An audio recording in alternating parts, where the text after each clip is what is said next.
মেক্সিকোর পর এবার অফিসিয়ালি ফুটবল জোয়ারে ভাসল গ্রেট হোয়াইট নর্থ খ্যাত কানাডা। টরন্টো স্টেডিয়ামে জমকালো উৎসব, আলো আর বিশ্বমানের তারকাদের সুরের মূর্ছনায় সম্পন্ন হলো কানাডা পর্বের রাজকীয় উদ্বোধন, যেখানে তুলে ধরা হয় কানাডার আদিবাসী সংস্কৃতি থেকে শুরু করে আধুনিক বহুত্ববাদের গল্প।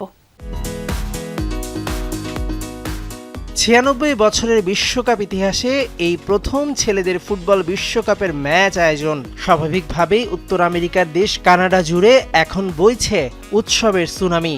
টরন্টো স্টেডিয়ামের গ্যালারি ছাপিয়ে ফুটবল উন্মাদনা এখন আটলান্টিক থেকে প্রশান্ত মহাসাগরের তীরে। দৃষ্টিনন্দন ও গতিশীল এই উদ্বোধনী শোতে ফুটিয়ে তোলা হয় কানাডার আদিবাসী সংস্কৃতি থেকে শুরু করে আধুনিক বহুত্ববাদের গল্প। চোখ ধাঁধানো উদ্বোধনী মঞ্চের সুরের আকাশে শুরুতেই আলো ছড়ান কানাডার জনপ্রিয় পপ তারকা অ্যালিসিয়া কারা। তার জাদুকরী কণ্ঠ আর দুর্দান্ত পারফরমেন্সে সুরের মূর্ছনায় ভেসে যায় স্টেডিয়ামে উপস্থিত হাজারো ফুটবল প্রেমী।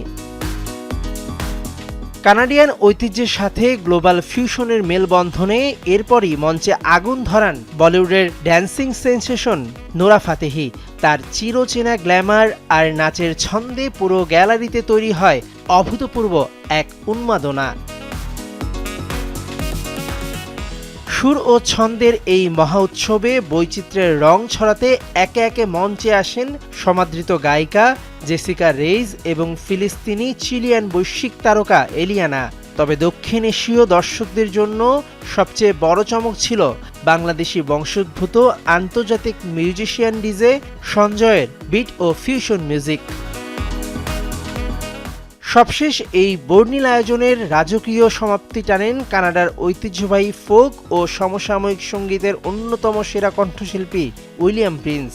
তার সুরের মূর্ছনায় আক্ষরিক অর্থেই পূর্ণতা পায় ট্রিপল হোস্ট কানাডার এই ঐতিহাসিক ফুটবল মহোৎসবের উদ্বোধনী মঞ্চ। মেহেদি নাইম, যমুনা স্পোর্টস।